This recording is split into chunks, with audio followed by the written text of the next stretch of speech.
If I told you there was a massive, thriving community of people out there who are obsessed with making and solving puzzle boxes, it would probably be news to you.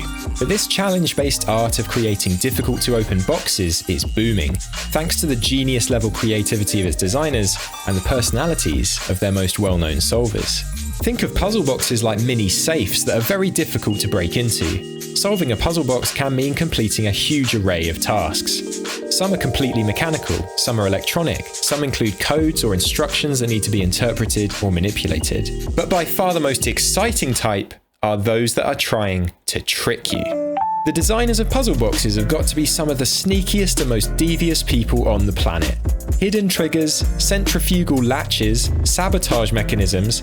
The most exciting and challenging boxes out there are dirty little buggers that don't play fair. You sneaky son of a gun. We've talked about conversation class games before, and puzzle boxes define this class of game perfectly. Solving a puzzle box is like taking a journey through the mind of its creator. You have to learn to think like the person who invented it in order to solve it. What? My mind is being blown right now. This is insane. Are you kidding me? What a journey. Closely associated with puzzle boxes are physical puzzles that don't contain any hard-to-access area, but challenge you to unlock or untangle them in complex ways. These are usually much simpler and often use the padlock format. Others are just complex physical structures that you can learn to assemble and disassemble. Physical puzzles are fun, but they usually lack something that puzzle boxes provide in abundance: story.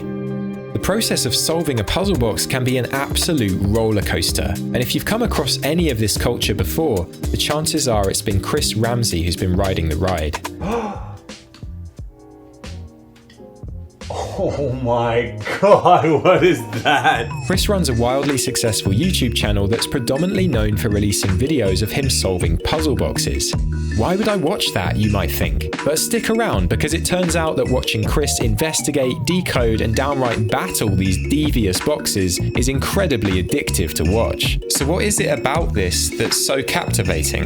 The best presenters are masters of sharing their every thought or feeling. In this fascinating video from Cracking the Cryptic, Mark, an expert Sudoku solver, is presented with a puzzle containing only 2 digits, and nearly ends the video presuming it must be a joke. He's got to be joking. But as he looks at where the digits fall, he has an amazing realization. So they can't be 1. These are a knight's move from those squares, so they can't be 1. And that square is adjacent to a 2, which is consecutive, so that can't be a 1. So the 1 does in fact go there and there. So there is a little bit we can do here. Now let's check this 2. Does it rebound in here? I don't believe it. It does, doesn't it? Because look, these 1s all of a sudden have a potency because they can't have a 2 next to them. So all of those squares can't be 2, and this 2 sees that one by knight's move. So this is a 2 and that's a 2 because it can't be next to a 1. But this is probably where you can't go any further because, I mean, there's just no communication in the top or bottom of the grid here. Although, having said that, where do we put the 1 in that row? Okay, we may actually have to take this a bit more seriously because this one rules out that square by knight's move, that by Sudoku, that square by knight's move. This one rules out that by king's move, that by Sudoku, and that by king's move, and that by knight's move, and this one rules out that one as well. So this square is a 1. So there's a 1 down there. This can't be a 1 because of the knight's move constraint. You're kidding. Look, the 2. The 2 in row 7. At this point, we're all wondering the same thing. How far can this go? With each discovery, the process gets more exciting, and Mark's surprise at how the puzzle unfolds makes the video all the more enjoyable. Puzzle boxes take this "how deep does the rabbit hole go" question to the next level, as we really have no idea at all what to expect, and neither does Chris.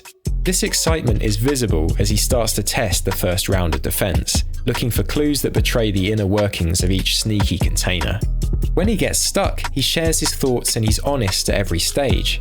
It would be tempting to try and cut out parts of the process that include a lot of repetition or lack of direction. And while there is a small amount of editing, it's actually the ups and downs in the process that make this ride so wild. Chris is sharing an experience and a story told by the puzzle, and stories need landscape. Variety with challenges and victories, failures, and mysteries. Oh. What? All of this leads to what is usually the most exciting moment of the whole process. The moment when the full intention of the designer is finally realised, and the inner sanctum of the puzzle box is revealed. Just look at Chris's reaction when he finally conquers the last step. Did you hear that?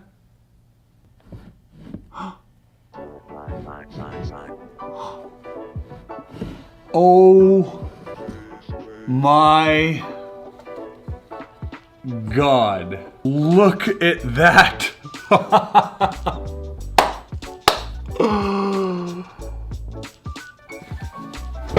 Yes! Chris is so good at sharing exactly how he feels that we can go with him as he discovers the mysteries of each puzzle he encounters.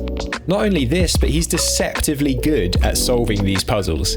Thinking in this way is a skill, and puzzle boxes in particular are so varied in their approaches that, unlike something like Sudoku where there are rules governing the game, there really are no certainties, and moreover, sometimes the box is literally trying to trick you. Puzzle boxes are a test of raw intuition and creative thinking, because in order to know what to do, you first have to conceive of what is possible. You can see this process in action in the amount of time Chris typically spends imagining what the solution might be. If I do the wrong thing, it's gonna put me in a trap which will make it twice as hard for me to get out of. And this is just so obvious that I feel like it's going to be a trap. Here I go. There's a famous test for raw creativity that involves a paperclip, which unfortunately suggests that the way we're educating our children is drastically reducing their creative problem-solving abilities. Oh no. Oh no, my key's stuck.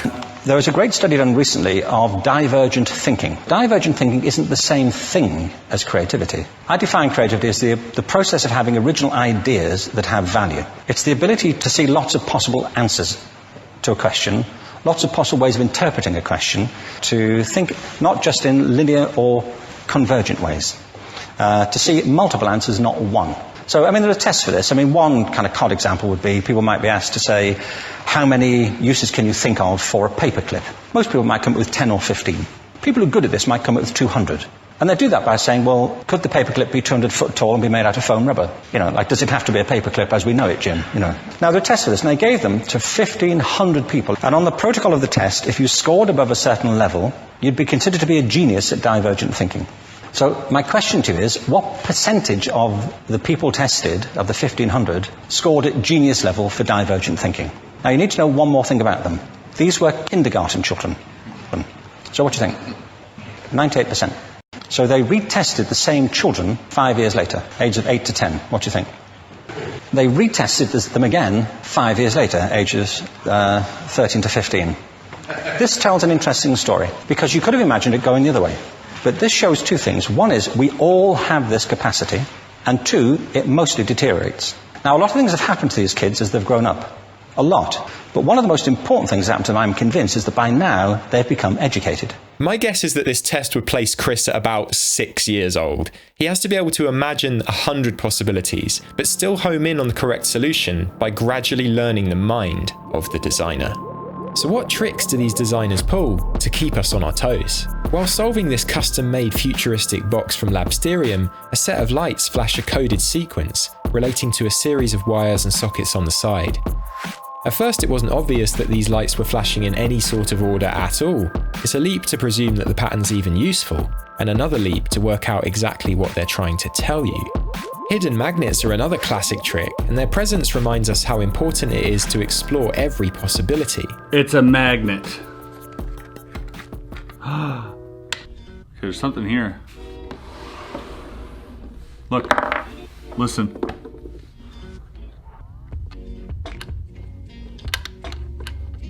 Codes are also common, often with the solutions hidden in plain sight, with some using alphabet, while others use symbols. The greatest and most respected element of these puzzles is called sequential discovery, which means the solver will go through a series of connected challenges, with one elegantly leading to the next.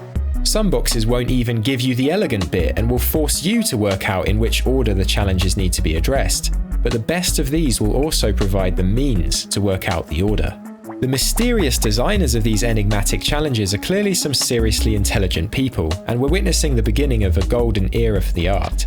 But these challenges aren't cheap. With simple boxes costing around £200 and going up to tens of thousands for the custom builds, you might say these puzzles are overpriced.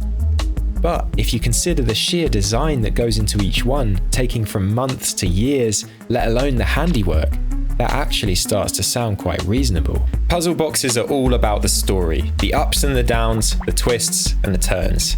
If you've had the chance to try one, then you've probably felt the sensation of walking through the mind of the designer. And if you haven't, well, Chris has got you covered.